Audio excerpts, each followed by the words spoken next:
हाँ मोहित, मुझे बताओ सबसे पहले तुम यूनिवर्स के बारे में क्या जानते हो? यूनिवर्स में बहुत सारे प्लैनेट्स गैलेक्सीज है। ठीक है। अब मैं तुमसे एक क्वेश्चन पूछता हूँ, यूनिवर्स किस चीज से स्टार्ट हुई थी? हम्म, मतलब उसका कहीं तो स्टार्ट हुआ होगा ना। आज जो हम हाँ यूनिवर्स, जो प्लैनेट्स, जो हाँ। सब देखते हैं, हमारी मिल्की वे गैलेक्सी है। बाजू में हमारी पड़ोस की गैलेक्सी है, जिसका नाम, पड़ोस मतलब बहुत पड़ोस में नहीं है, बहुत दूर है वो। उसका नाम है एंड्रोमेडा गैलेक्सी। पड़ोस बोलेगा तो पता चला मोहित क्या बोलते, खिड़की से झांक के देखना कौन सी गैलेक्सी है रे बाबा, अपने घर के बच्चों में। ऐसा नहीं होना चाहिए, ठीक है। तो इतनी भी हाँ नजदीक नहीं है, काफी लाइट ईयर्स दूर है। तो देखो, कोई भी चीज जो स्टार्ट हुई ना, वो एक सिंगल डॉट से स्टार्ट हुई है। जैसे हम पॉइंट मारते हैं ना, पेंसिल का पॉइंट मारते हैं, और पेंसिल का हम या पेन का पॉइंट मारते हैं। इसका एक एक्सप्लोजन हुआ, एक्सप्लोजन होने से पूरी की पूरी यूनिवर्स एक तरीके से बिल्टअप हुई, तैयार हुई। अब देखो, हाँ। अब एक कमाल की चीज ये समझते हैं, यूनिवर्स जब फटी, जब एक्सपैंड हुई, तो अलग अलग यूनिवर्सेस बनी, अलग अलग मिल्की वे गैलेक्सीज बनी, सब कुछ अलग गैलेक्सीज। अलग ऑर्बिट्स बने। ये फैलते जा रही है आज की डेट में, ऐसी मतलब ये एक अजीबोगरीब चीज है कि यूनिवर्स फैलते जा रही है, फैलते जा रही है, फैलते जा रही है, फैलते जा रही है।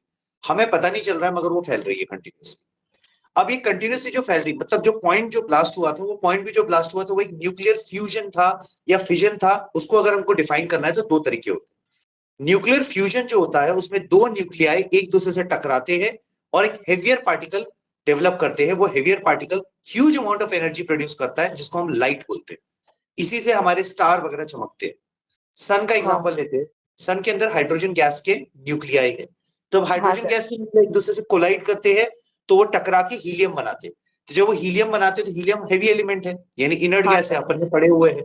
ठीक है। हाँ सर। अब जब वो ब्लास्ट होता है, जब उसकी energy, enormous amount of energy निकलती है, तो हम उसको एक्सोथर्मिक रिएक्शन बोलते हैं।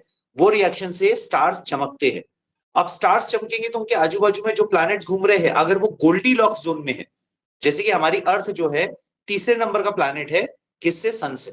तो हम लोग गोल्डी लॉक जोन में, गोल्डी लॉक जोन मतलब एक हैबिटेबल जोन होती है, जहां पे जो सन की रेज है वो ना ज्यादा तेज आती है, ना ज्यादा धीमी आती है, मध्यम रहती है, जिसको हम मॉडरेट बोलते हैं। हाँ सर। ऐसे प्लैनेट में जो गोल्डी लॉक जोन में होते हैं, स्टार्स के आजू बाजू जो रिवॉल्व कर रहे हैं, उसे हम कहते हैं एक हैबिटेबल ऑर्बिटल प्लैनेट। तो हैबिटेबल ऑर्बिटल प्लैनेट, जिसको हम HOP बोलते हैं, ये हमको ये बताता है कि हमारी अर्थ में लाइफ क्यों है। हम कभी कभी क्वेश्चन पूछते हैं, यार मार्स में क्यों नहीं लाइफ है? जुपिटर का तो सवाल ही नहीं, हो तो गैस जायंट है। सैटर्न भी हाँ गैस जायंट है। यूनिवर्स, अगर मैं नेपच्यून में जाऊं तो भाई वहां मैं जिंदा ही नहीं रह सकता, इतनी मीथेन है। अगर मैं प्लूटो में जाने की बात करूं, प्लूटो तो प्लैनेट नहीं है, क्योंकि उसका रेवोल्यूशन बड़ा अजीबोगरीब है, एलिप्टिकल या पैराबोलिक पाथ है उसका। तो उसको हाँ हटा दिया गया है। तो वहां का टेम्परेचर बहुत कम है, तो सनलाइट वहां तक पहुंच नहीं पा रही। बात यही होती है कि न्यूक्लियर फ्यूजन जो होता है, जो स्टार्स के अंदर जो रिएक्शन होता है, स्टार्स के अंदर का रिएक्शन जो होता है, वो huge amount of enormous amount of energy पैदा करता है। बट जब यूनिवर्स हमारी बनी थी, तो यूनिवर्स हमारी न्यूक्लियर फ्यूजन से नहीं, न्यूक्लियर फिजन से बनी थी। फिजन का मतलब होता है एक पार्टिकल कई पार्टिकल्स में टूटता है, जिसको हम बोलते हैं चेन रिएक्शन। चेन रिएक्शन अभी आप पढ़ोगे आगे में। चेन रिएक्शन जो होता है, hi Vansh, how are you? तो file sir. Thank you. Good evening sir.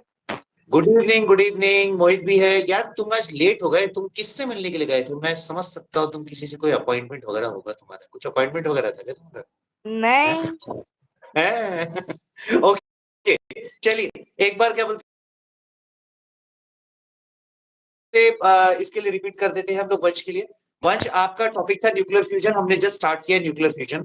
अगर मैं आपसे बात करूं कि यूनिवर्स कैसे बनी है, तो यूनिवर्स एक पॉइंट से बनी है, एक डॉट से बनी हुई है। एक डॉट में ब्लास्ट हुआ था, ब्लास्ट होने से हमारी पूरी यूनिवर्स, पूरी गैलेक्सीज, पूरे के पूरे जितने ऑर्बिट्स है, पूरे का पूरा ब्लैक होल्स वगैरह, ये सब कुछ बने। अगर हम प्रैक्टिकल बात करते हैं, तो न्यूक्लियर फ्यूजन मतलब दो हेवी पार्टिकल्स का आपस में टकराना, और फिजन का मतलब होता है एक हेवी पार्टिकल का टूटना। जैसे आप सिंपल भाषा में समझते हैं, सन के अंदर में हाइड्रोजन न्यूक्लियाई है, जब हाइड्रोजन मॉलिक्यूल टकराते हैं, वो हीलियम में कन्वर्ट हो रहे हैं, यानी हमारा सन हर रोज जो जल रहा है, करोड़ों साल बाद वो हीलियम का गोला बन जाएगा, यानी उसमें से लाइट आना बंद हो जाएगी। आज वो जो जल रहा है, वो इसलिए जल रहा है क्योंकि रिएक्शन कंटिन्यूस हो रहा है उसमें, मॉलिक्यूल्स टकरा रहे हैं, ह्यूज अमाउंट ऑफ एनर्जी दे रहे हैं। तो ये न्यूक्लियर फ्यूजन होने के कारण बहुत सारा जो प्लैनेट ऑर्बिटल रहता है, उस प्लैनेट में बहुत सारे, इसमें क्या होते हैं, आजू बाजू सनरेज होती है। अब हमारा जो अर्थ है, वो हमारे सन से तीसरे नंबर का प्लैनेट है।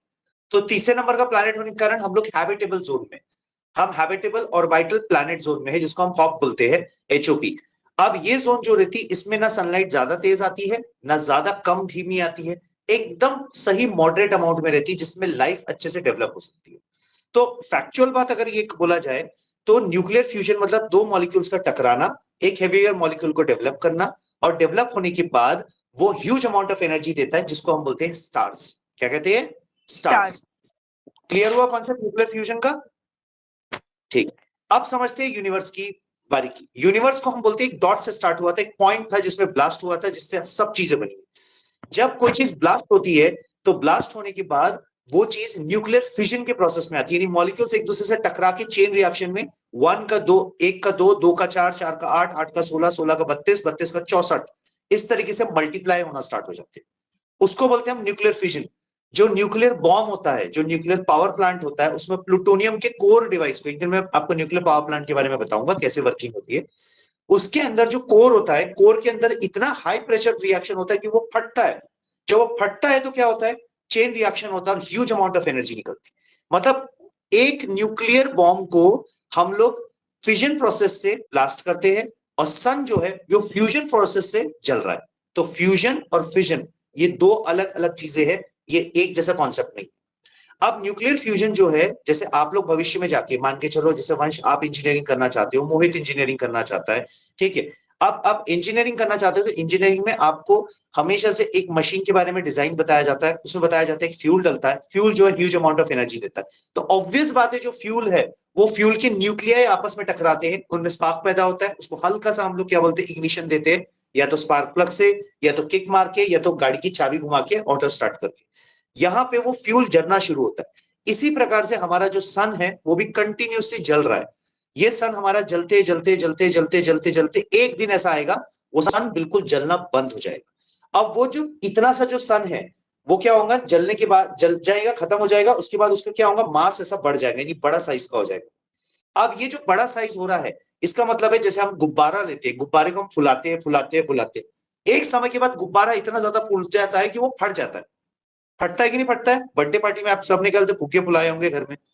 अब यहां पर ये होता है, जब वो गुब्बारा फुट जाता है, गुब्बारा फुट गया मतलब क्या हो गया, एक्सप्लोजन हो गया।